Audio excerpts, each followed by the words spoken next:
In a precedented-setting ruling, the North Gauteng High Court yesterday set aside the findings of the Seriti Commission of Inquiry into the country's multi-billion rand arms deal. Civic organizations Right2Know and Corruption Watch took the matter to court, arguing that Judge Willie Seriti's 2016 findings misled the public by exonerating politicians and public servants from wrongdoing in the arms deal saga. The ruling means that commissions of inquiry are reviewable and must be conducted in line with the principles of fairness and legality. There's so many other issues to discuss as well as this landmark ruling. So in studio with us, we have Political Analyst Sandile Swana. Good to see you, Sandile. Thanks for coming in. Thank you, Leanne. So handing down the judgment, let's get to this one first. Judge President Dunstan Mlambo said the commission failed to probe certain pieces of crucial evidence. Talk to us about your understanding here. Yes. This thing that happened there at the commission was that certain evidence had been submitted by various parties. Some of that evidence was very serious. As an example, evidence from the Schabir Shaik trial, where Schabir Shaik was convicted of corruption related to the arms deal. So the state and Schabir Shaik had filed a number of documents in court, others prosecuting, obviously, Schabir Shaik defending himself. In those documents, there could have been much confirmation that there was corruption in the arms deal. But the Seriti Commission paid no attention to the nitty-gritty and the detail of that and cross-examining Schabir Shaik. Similarly, the Scorpions had also made documents available in their correspondence with the serious fraud offenses in Britain, which had investigated the British Aerospace Company, which was also directly implicated in making donations to the ANC and paying a number of amounts of bribes, which were classified as bribes, to people like Fana Hlongwane and many others who were called consultants, etc., etc. So that evidence, again, was disregarded by the commission. So the commission would simply bring somebody on board and ask them general questions and not ask them about the nitty-gritty of the transactions that were actually documented in these documents we're referring to. Yeah, and it's a great worry because these commissions come at a massive cost. I mean, we're talking to, 137 million rand for this particular commission. You have Right2Know who say, look, they're not necessarily looking for a rerun of this commission that taxpayers have paid for, and that's the long and short of it all. But what happens? Because, I mean, it's a lot of money spent there, a lot of time spent on that, and there was an issue with the arms deal, and yet now the commission's findings are null and void. What do we do? Yeah, I think maybe let's make a few points there. The first one is that, as I think Patricia DeLille has pointed out, in September already 1999, Winnie Mandela led a group of ANC MPs to hand over a memorandum about this to DeLille. A memorandum to Patricia DeLille saying that the arms deal is corrupt. So the arms deal was not a unanimous decision of the ANC. And we know that over the years, people like Winnie Mandela were vilified. And when you start to look at some of the things they did, such as this one of exposing the corruption of the arms deal, you can start to see where some of her problems were coming with. Certain personalities were central to this. The second point I want to make is about Dramat and the Hawks.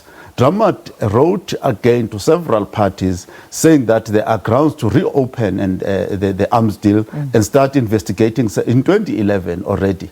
That the Hawks must reopen the arms deal and investigate. And lastly, I want to say then, where do we go from here? I think that Cyril Ramaphosa, as President of the Republic, needs to give the Hawks, in particular the new Scorpions, a chance to actually deal with the two aspects, one being the criminal corruption that has taken place, the other one being asset recovery and forfeiture.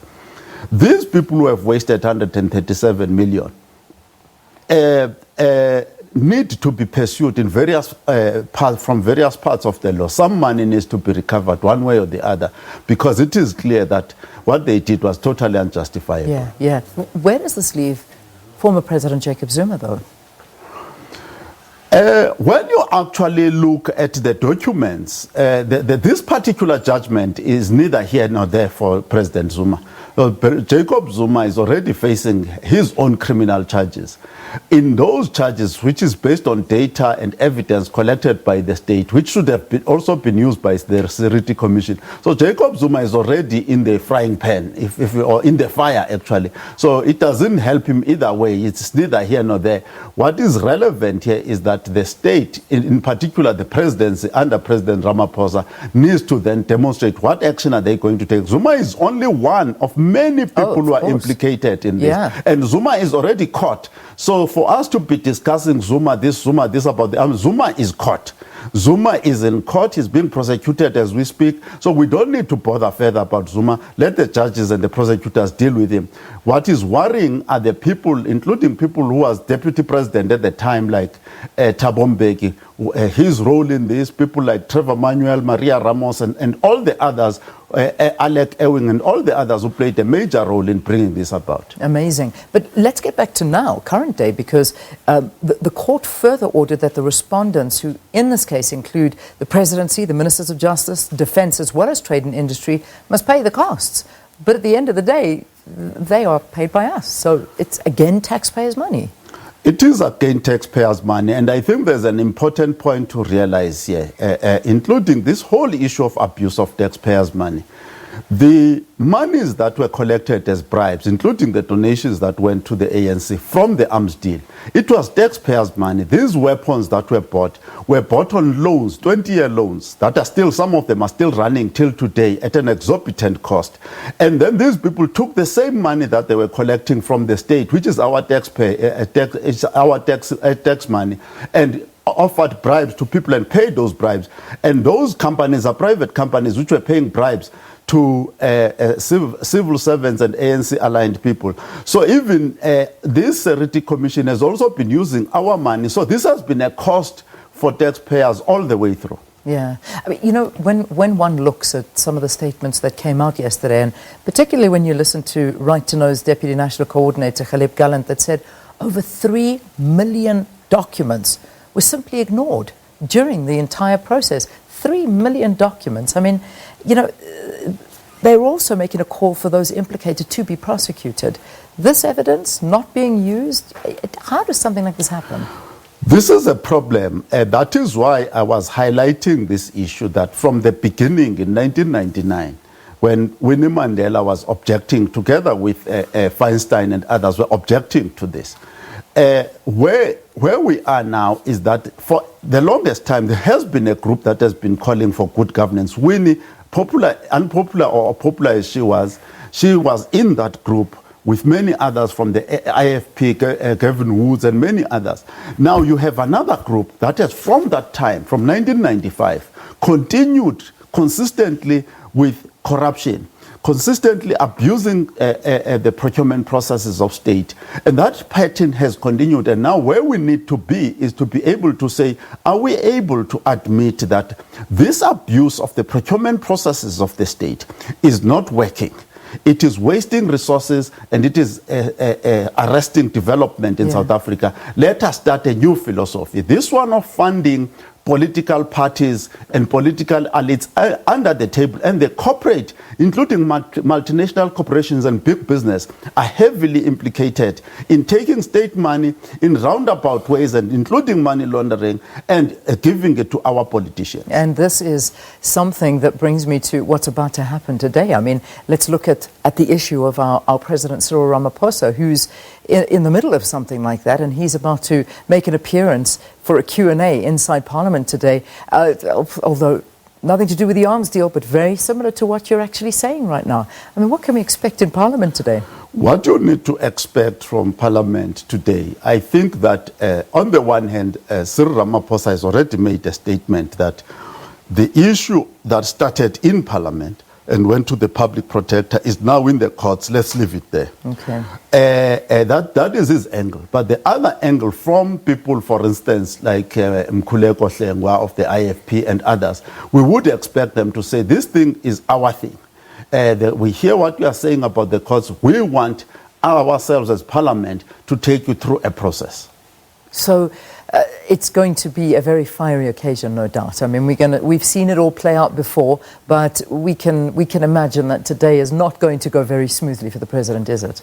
No, it is not going to go very smoothly. And I think the basic point here is that the people who actually supported President Ramaphosa in 2017 and after 2017 to win the presidency of the ANC and the presidency of the country were doing a noble thing in removing Zuma and installing Ramaphosa. But if you are doing a noble thing, you don't need to do it in secret. So we need to know, as well as the public, who these people are, how did they donate, did they disclose who they are, etc., etc. Because when you are contributing to a noble cause, you must be seen and stand up and be seen that you are contributing. When we're fighting apartheid, we're not hiding. We stood in the streets here in Braamfontein and elsewhere and addressed mass meetings in public.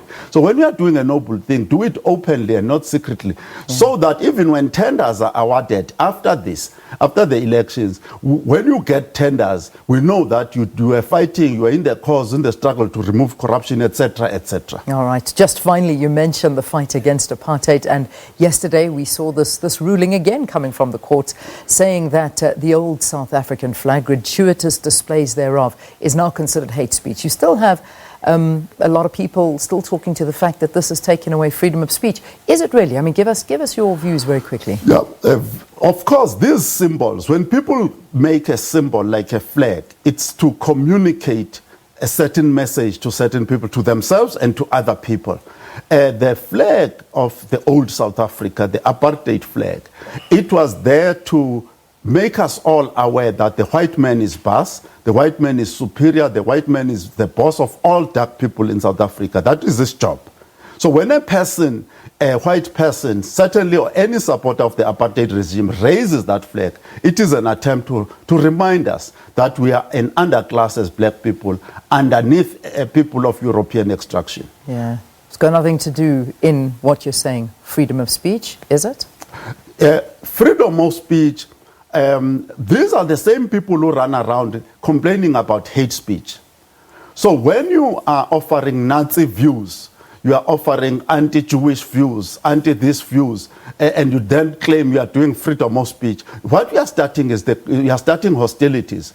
And those hostilities can actually result in violence and all kinds of disturbance of the peace. It's unnecessary for us in Africa to be reminded that we are substandard to Europeans and things like that. Sandile Swana, always a pleasure speaking to you. Thank you very, very much for your analysis, unpacking many things, but I think in particular the landmark ruling yesterday that the findings of the Seriti Commission of Inquiry into the controversial arms deal be set aside. Right, 7 o'clock. Let's get your news. Sakina, over to you.